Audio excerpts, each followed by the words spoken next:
Cumulative Review 2, Exercise 1. And now for something different. The City of London is famous for its many museums, the British Museum and the Victoria and Albert, to name but a few. However, there are also a number of other smaller institutions that are not quite so famous, but are well worth a visit.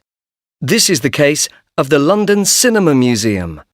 The London Cinema Museum houses a collection of all kinds of things related to the cinema of the past, including films, equipment and furnishings. Many of the exhibits date back to the earliest days of cinema in the 1890s.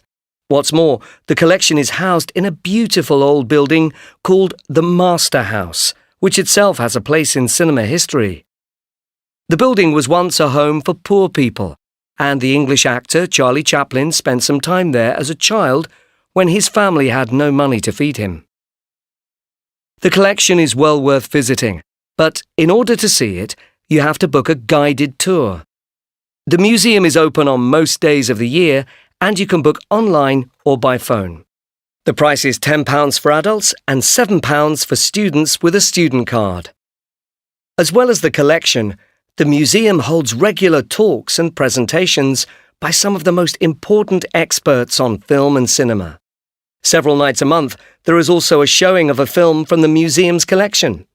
Tickets for these events are available in advance at £8.50 for adults and £6.50 for students, or for a slightly higher price at the door, £10 for adults and £7 for students.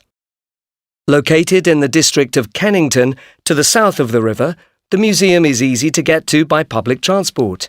The nearest tube stations are Kennington and Elephant and Castle, but many London buses stop nearby if you prefer travelling overland. So, if you're a fan of the cinema and you're spending some time in London, why not find out what's on at the Cinema Museum? If you manage to fit a visit into your busy schedule, you won't be disappointed.